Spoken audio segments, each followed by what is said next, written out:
Hello दोस्तों, कैसे हैं आप सब। आज इस वीडियो में हमारे पास मोटरोला का ये नया H60 Pro स्मार्टफोन आ गया है। ये फोन वैसे तो वीगन लेदर बैक के साथ आता है, लेकिन अगर आप क्लोज से देखेंगे तो एक टेक्सचर है जो कि दिखने में और फील करने में काफी ज्यादा बढ़िया फील होता है। इसमें IP69 की रेटिंग भी है। आज इस वीडियो में इस फोन की पूरी डिटेल्स बताने वाला हूं, साथ में 40 से ज्यादा फीचर्स भी बताऊंगा। तो अगर आप इस फोन में इंटरेस्टेड हैं तो वीडियो को पूरा देख लीजिएगा और बताइएगा कमेंट्स में कि आपको कौन सा फीचर सबसे ज्यादा अच्छा लगा।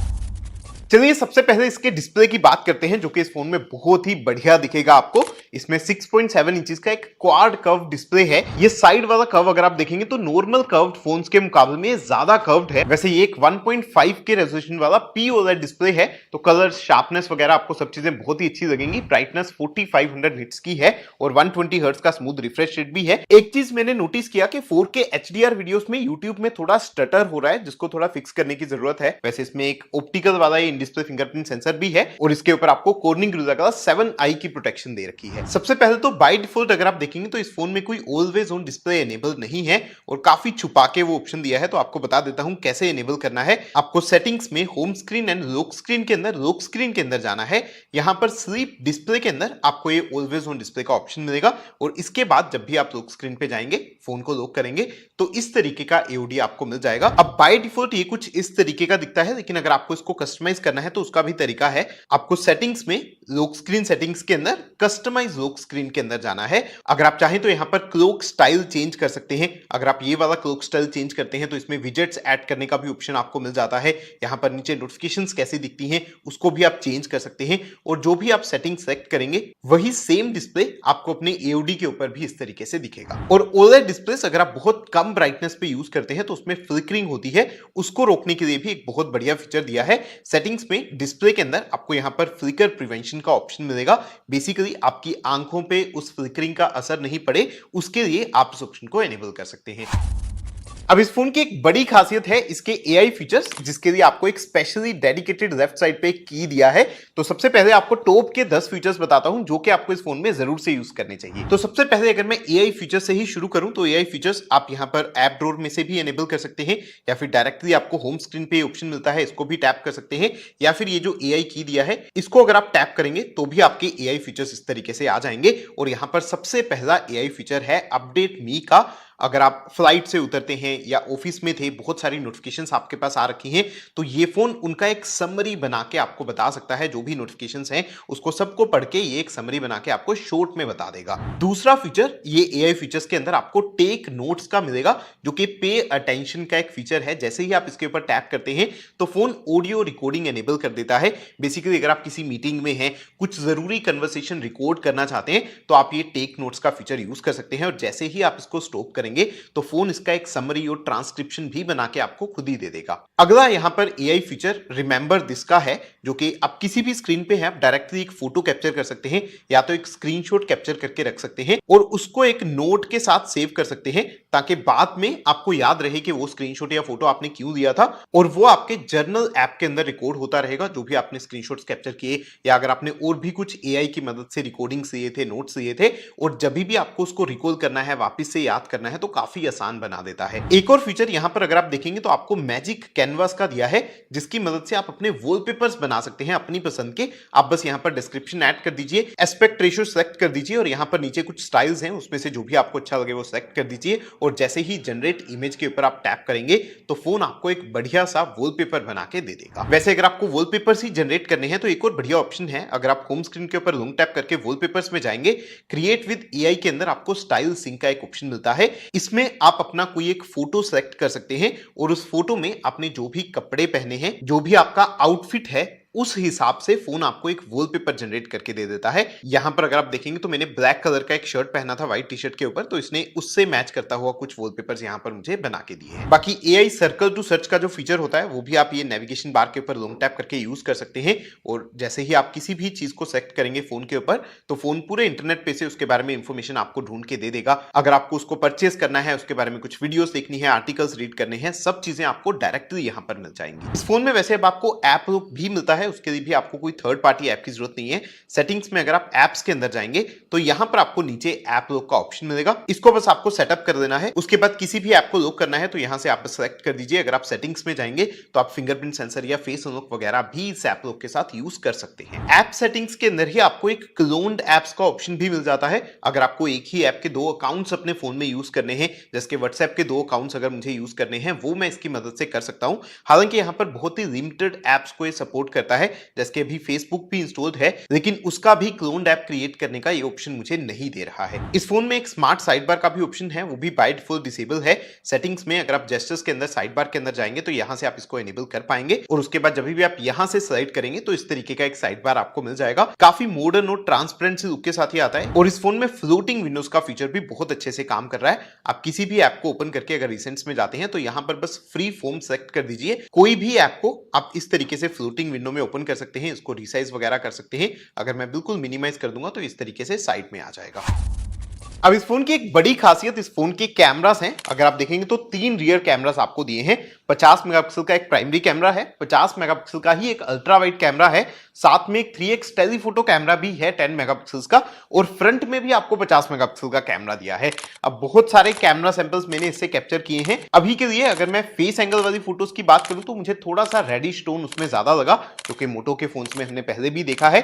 बाकी फोटोज की क्वालिटी वगैरह यहां पर ठीक आ रही है, और एक और बढ़िया चीज ये है कि इसमें सारे कैमरा से ही आप 4K वीडियो शूट कर सकते हैं। अब इस फोन में क्योंकि फोटोज के लिए सिर्फ गूगल फोटोज ऐप ही है, तो उसके अंदर जो AI फीचर्स हैं वो भी आप इसमें यूज कर सकते हैं। अगर आप किसी भी फोटो को ओपन करके एडिट में जाएंगे तो आपको यहाँ पर मैजिक एडिटर का ऑप्शन मिल जाएगा, या फिर मैजिक इरेजर का ऑप्शन अगर आपको यूज करना है, अपनी फोटो में कोई अनवांटेड लोगों को या चीजों को हटाना है, वो ये फोन कर सकता है, जिसके इसने अपने आप ही यहाँ पर डिटेक्ट कर दिया। मैं इरेज होल के ऊपर टैप करूंगा और यहाँ पर अगर आप देखेंगे तो फोटो मेरी क्लीन हो गई है। ये गूगल फोटोज के अंदर और भी कुछ बढ़िया फीचर्स आ गए हैं, जिसके अगर आप टूल्स के अंदर जाएंगे तो आपके पास अनब्लर का ऑप्शन है। अगर आपको किसी फोटो को थोड़ा क्लियर बनाना है, क्लैरिटी बढ़ानी है, या फिर आपके पास स्काई का ऑप्शन है, स्काई को बहुत ही अच्छे से आप इस फोन में कस्टमाइज कर सकते हैं, एडिट कर सकते हैं। यहाँ पर डिफरेंट स्काई के ऑप्शंस भी आपको मिलेंगे। जैसा भी आपको वेदर बनाना है वैसा आप इसकी मदद से बना सकते हैं। अगर आपको अपनी फोटो में बैकग्राउंड कलर्स को ब्लैक एंड व्हाइट करना है तो सिर्फ आपके ऊपर ये कलर फोकस लेके आ सकता है। कैमरा ऐप के अंदर वैसे बहुत सारे मोड्स भी आपको मिल जाते हैं, जिसके स्लो मोशन अगर आपको रिकॉर्ड करना है तो रियर कैमरा और फ्रंट कैमरा दोनों से आप स्लो मोशन रिकॉर्ड कर सकते हैं। अगर आप मोड के अंदर जाएंगे तो आपको यहाँ पर फोटो बूथ का मोड भी मिलता है, जिसके अंदर एक बार आप टैप करेंगे और फोन कुछ सेकंड्स के बाद ऑटोमेटिकली 4-5 फोटोज कैप्चर करेगा। आपके पास डुअल कैप्चर वीडियो का ऑप्शन है। अगर आप फ्रंट कैमरा रियर कैमरा दोनों को एक साथ यूज करके वीडियो कैप्चर करना चाहते हैं। कैमरा का वैसे एक और ऑप्शन जो मुझे पर्सनली बहुत ही बढ़िया लगता है, अगर आप सेटिंग्स के अंदर जाएंगे तो AI ऑडियो के अंदर आपको ऑडियो जूम का एक फीचर मिलता है। अगर आप चाहते हैं कि जैसे ही वीडियो में आप किसी पर्सन के ऊपर या किसी भी चीज के ऊपर जूम इन करें तो वहीं पर फोन का जो माइक है वो भी फोकस हो जाता है, और सिर्फ उसी पार्ट का जो ऑडियो है वो आता है, आसपास की नॉइसेस को फोन कैंसिल कर देता है। अब इस फोन की यूआई की बात करें तो देखो मोटो अपने फोन्स में काफी हद तक क्लीन यूआई देता है। इस फोन की अगर मैं बात करूं तो कुछ ब्लोटवेयर एप्स आपको इसमें मिलती हैं, उनको आप अनइंस्टॉल कर सकते हैं। इसमें हेलो यूआई मिलता है जो कि स्टॉक एंड्रॉइड जैसा थोड़ा सा है, लेकिन मोटो ने काफी कस्टमाइज इसको कर रखा है। इसमें आपको 3 साल के एंड्रॉइड अपडेट्स मिलेंगे और 4 साल के सिक्योरिटी अपडेट्स मिलेंगे, और जितना मैंने अभी तक इसको यूज किया है ये फोन काफी स्मूथ फील हो रहा है। तो यूआई के जो एनिमेशंस वगैरह हैं वो काफी बढ़िया है। अब इस फोन में बाय डिफॉल्ट अगर आप देखेंगे तो ये जो कंट्रोल सेंटर है जो पुराना वाला था वो ही इसमें एनेबल किया है, और यहाँ पर home screen and lock screen के अंदर कंट्रोल सेंटर के अंदर जाएंगे तो यहां पर आपको एक मॉडर्न स्टाइल का कंट्रोल सेंटर एनेबल करने का ऑप्शन भी मिलता है, जिसको अगर आप एनेबल करेंगे तो कुछ इस तरीके का कंट्रोल सेंटर आपको मिलेगा, और मुझे पर्सनली ये ज्यादा बढ़िया लगता है दिखने में। होम स्क्रीन की कस्टमाइजेशन के भी कुछ ऑप्शंस हैं, जिसके किसी भी फोल्डर को आप इस तरीके से बिग फोल्डर में चेंज कर सकते हैं, या फिर अगर आप होम स्क्रीन के ऊपर लॉन्ग टैप करके होम सेटिंग्स में जाएंगे तो आप आइकन साइज को छोटा या बड़ा कर सकते हैं। ऐप ड्रॉअर के अंदर भी आपको बहुत ज्यादा कस्टमाइजेशन मिल जाता है, जैसे इस फोन में आप ऐप ड्रॉअर के अंदर भी ग्रुप्स बना सकते हो। अगर आप नहीं चाहते कि सारी एप्स ऐसे बहुत लंबी लिस्ट आपकी बन जाए तो जैसे अगर आप देखेंगे गूगल का फोल्डर मैंने बना रखा है, एक मोटो का फोल्डर बना रखा है, ऐसे ही आप यहां से और फोल्डर्स भी क्रिएट कर सकते हो। इवन अगर आप यहां पर देखेंगे तो आपको सेटिंग्स के अंदर एक स्मार्ट टैब्स का ऑप्शन मिलता है। आपको यहां पर न्यूज का टैब देखना है या नहीं, जर्नल का टैब देखना है या नहीं, जो भी आप एआई की मदद से रिकॉर्ड करते हैं वो सब चीजें भी आप यहाँ से चेंज कर सकते हैं। कस्टमाइजेशन के और भी बहुत सारे ऑप्शंस हैं। सेटिंग्स में अगर आप पर्सनलाइज के अंदर चले जाएंगे तो यहाँ पर आपको फोन्ट्स चेंज करने का ऑप्शन मिल जाएगा, थीम्स आप चेंज कर सकते हैं, इवन यहाँ पर कलर आप एक्सेंट कलर जो होता है वो चेंज कर सकते हैं, थीम्ड आइकन्स का ऑप्शन भी यहाँ पर है, या फिर डिस्प्ले साइज चेंज करना है, फिंगरप्रिंट एनिमेशंस चेंज करने हैं, लॉक स्क्रीन कस्टमाइजेशन करना है, सारे ऑप्शंस यहाँ पर आपको एक ही जगह पे मिल जाते हैं। इसमें से पर्सनली मुझे एज लाइटिंग का जो फीचर है वो बहुत ही बढ़िया लगता है। बेसिकली जब भी आपको कोई नोटिफिकेशन आता है या कॉल आता है या अलार्म बजता है, उसके लिए आप एक एज लाइटिंग इफेक्ट एनेबल कर सकते हैं, साइड्स पे वो आएगा, और क्योंकि ये बहुत ही कर्व डिस्प्ले है तो इस फोन के ऊपर काफी बढ़िया लगेगा। बाकी जो मोटो के जेस्चर्स आपको नॉर्मली मोटो फोन्स में मिलते हैं वो तो सब इस फोन में भी आपको मिल जाएंगे। जैसे कि क्विक कैप्चर का ऑप्शन है, फोन को इस तरीके से 2 बार ट्विस्ट करेंगे तो कैमरा ओपन हो जाएगा, दोबारा 2 बार ट्विस्ट करेंगे तो कैमरा फ्रंट और रियर में शिफ्ट हो जाएगा। फास्ट टॉर्च का ऑप्शन, आप फोन को इस तरीके से 2 बार चॉप करके यूज कर सकते हैं और टॉर्च ऑन ऑफ होता रहेगा। और क्विक लॉन्च का भी ऑप्शन है, फोन के बैक के ऊपर इस तरीके से टैप करके आप कोई भी एक्शन परफॉर्म कर सकते हैं, और क्या एक्शन परफॉर्म होता है वो भी आप यहाँ पे सेटिंग्स में से चेंज कर सकते हैं। और ये फोन क्योंकि एच सीरीज का एक प्रीमियम स्मार्टफोन है तो इसके अंदर आपको ये स्मार्ट कनेक्ट का भी फुल फ्लेज बढ़िया वाला ऑप्शन मिल जाएगा। ये वायरलेस तरीके से आप अपने किसी दूसरे डिवाइस के साथ कनेक्ट कर सकते हैं, और इस फोन का डिस्प्ले आपको मिरर करना है या फोन को पूरा कंट्रोल करना है, वहां से एप्स चलानी है, वहां से डायरेक्टली आप कॉल्स वहां से ले सकते हैं, नोटिफिकेशंस वहां पर देख सकते हैं, वो सब स्मार्ट कनेक्ट की मदद से आप कर सकते हैं। अब ये फोन साउंड और स्पीकर्स के मामले में मुझे बहुत ही बढ़िया लगा। इसमें डुअल स्पीकर्स दिए हैं, डोल्बी एटमॉस का भी सपोर्ट है, साउंड का क्वालिटी काफी ज्यादा बढ़िया है। एक और बढ़िया चीज ये है कि इसमें आपको 3 माइक्रोफोन दिए हैं, तो कूलिंग वगैरह के टाइम पे आपकी जो क्वालिटी है वो बहुत अच्छी रहेगी ऑडियो की। और इसमें जो हैप्टिक्स हैं वो बहुत ही बढ़िया क्वालिटी के हैं, नॉर्मल वाइब्रेशन वाले नहीं है, स्पेशल मोटर दिया है, बहुत ही बढ़िया लग रहा है मुझे। अब साउंड को अगर आपको कस्टमाइज करना है तो अगर आप साउंड एंड वाइब्रेशन सेटिंग्स में जाएंगे तो यहाँ पर नीचे डोल्बी एटमॉस के अंदर आपको जाना है, और यहाँ पर सेटिंग्स के अंदर आपको स्पेशल ऑडियो यूज करने का ऑप्शन दिया है। और इवन अगर आपको कोई इक्वलाइजर यूज करना है, फोन को थोड़ा प्रीसेट्स की मदद से साउंड को चेंज करना है, वो सब आप यहां से कर सकते हैं। कस्टम के अंदर अगर आप जाएंगे तो यहाँ पर इक्वलाइजर के साथ साथ और भी बहुत सारे ऑप्शंस हैं। साउंड सेटिंग्स के अंदर इस फोन में आपको मल्टी वॉल्यूम का फीचर भी दिया है। अगर आप चाहते हैं कि हर एक ऐप का साउंड जो है वो आप अलग से कस्टमाइज कर पाएं, सिर्फ यूट्यूब का साउंड मान लीजिए आपको कम करना है वो आप कर पाएं, तो वो भी ये फोन कर सकता है। अब एक चीज जो मुझे इस फोन को यूज करके बिल्कुल भी विश्वास नहीं हुआ, इसमें 6000 mAh की बड़ी बैटरी दे रखी है, लेकिन फिर भी इसका वेट जो है वो सिर्फ 186 ग्राम्स के करीब है। वैसे बॉक्स के अंदर आपको 90 वोल्ट्स का फास्ट चार्जर दे रखा है, और ये फोन वायरलेस चार्जिंग भी सपोर्ट करता है 15 वोल्ट्स की। अब लॉन्ग टर्म में आपके फोन की बैटरी अच्छा परफॉर्म करे, उसके लिए सेटिंग्स में अगर आप बैटरी के अंदर जाएंगे तो आपको कुछ ऑप्शंस दिए हैं जिसके आप ऑप्टिमाइज चार्जिंग यूज कर सकते हैं। रात में अगर आप फोन को चार्ज पे लगाते हैं तो ज्यादा आपकी बैटरी खराब नहीं हो, या फिर ओवरचार्ज प्रोटेक्शन का भी एक ऑप्शन है जिससे आपका फोन 80% तक ही चार्ज होता है, हफ्ते में एक बार ही 100% चार्ज होगा। इससे भी आपकी बैटरी लॉन्ग टर्म में ज्यादा अच्छा परफॉर्म करती है। अब देखो परफॉर्मेंस की बात करें तो इस बार मोटोरोला ने आपको MediaTek Dimensity 8350 एक्सट्रीम प्रोसेसर दिया है। वैसे ये प्रोसेसर बढ़िया है, इसका नॉर्मली Antutu स्कोर मुझे लग रहा था कि 1.5 मिलियन के करीब आएगा, लेकिन मैंने जब इस फोन के ऊपर Antutu रन किया तो पता नहीं क्यों लेकिन 8 लाख के करीब आ रहा है, और मैंने 3-4 बार इसको रन किया है, डिफरेंट वर्जन के साथ भी रन किया है, तो कुछ तो इशू यहाँ पर इस डिवाइस या Antutu के साथ है। हालांकि डे टू डे लाइफ अगर मैं बात करूं तो वहां पर मुझे कोई परफॉर्मेंस में इश्यूज ऐसे नहीं मिले।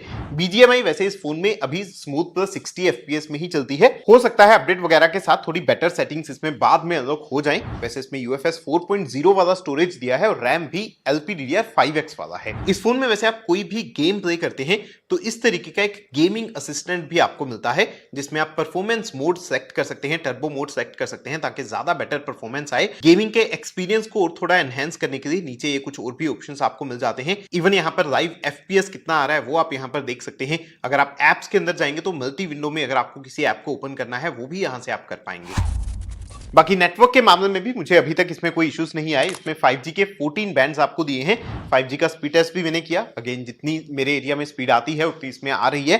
4G भी अगर आप यूज करेंगे तो 4G प्लस कैरियर एग्रीगेशन का सपोर्ट भी इसमें है। इसमें आपको NFC भी मिलता है, ब्लूटूथ का वर्जन 5.4 है और वाईफाई का वर्जन भी 6E दिया है। अब कुछ सिक्योरिटी वाले फीचर्स की बात करें तो अगर आप मोटो सिक्योर के अंदर जाएंगे तो इस फोन में आपको सिक्योर फोल्डर का एक ऑप्शन मिल जाता है। अगर आप अपनी एप्स को या किसी भी फाइल को पासवर्ड प्रोटेक्ट करके रखना चाहते हैं, हाइड करके रखना चाहते हैं, यहां पर अगर आप देखेंगे तो फाइल्स का ऑप्शन आपके पास है। अगर आप ऐड पे टैप करेंगे तो आप ऐड फाइल्स कर सकते हैं या फिर एप्स को भी यहाँ पर ऐड करके रख सकते हैं। इवन इसके अंदर एक डिस्क्वाइज्ड आइकन्स का भी ऑप्शन दिया है, जिसकी मदद से आप किसी भी ऐप को छुपा सकते हैं, उसका आइकन चेंज कर दीजिए, नाम चेंज कर दीजिए, ताकि कोई भी उस ऐप को पहचान नहीं पाए। सिक्योरिटी का एक और बढ़िया फीचर वैसे इस फोन के अंदर आपको पिन पैड स्क्रैम्बल का भी मिलता है। अगर आपने पिन वाला लॉक सेटअप किया है तो बस इस फीचर को एनेबल कर दीजिए। उसके बाद जब भी आप अपने फोन को अनलॉक करेंगे तो आपके जो पिन के कैरेक्टर्स हैं वो सब इधर उधर रहेंगे। तो अगर आपके पास में खड़ा होकर कोई देख भी रहा है कि आप क्या पासवर्ड एंटर कर रहे हैं, उसको पता नहीं चलेगा कि आपने कौन कौन सी कीज टाइप किए हैं। एक और बढ़िया सिक्योरिटी और प्राइवेसी वाला फीचर आपको इस फोन में फैमिली स्पेस का मिल जाता है।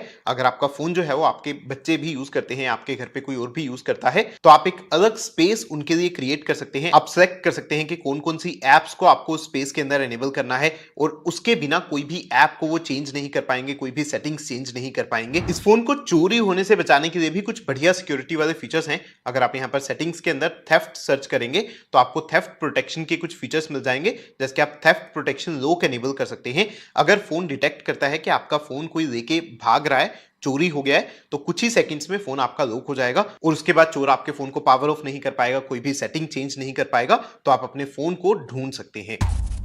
बाकी और भी कुछ चीजें हैं जो कि मुझे लगता है मुझे आपको बता देनी चाहिए। एक तो जब आप फोन को परचेस करेंगे तो स्क्रीन के ऊपर कोई भी प्रोटेक्शन लगा हुआ नहीं आएगा, तो आपको अलग से लगवाना पड़ेगा। बॉक्स के अंदर मोटो अब रिसेंटली कवर्स भी नहीं दे रहा है, तो इसका अगर आपको कवर चाहिए वो भी आपको अलग से परचेस करना पड़ेगा। और इसमें जो सिम स्लॉट है वो डुअल सिम वाला है, मतलब कि आप मेमोरी को एक्सपैंड इस फोन में नहीं कर सकते हैं।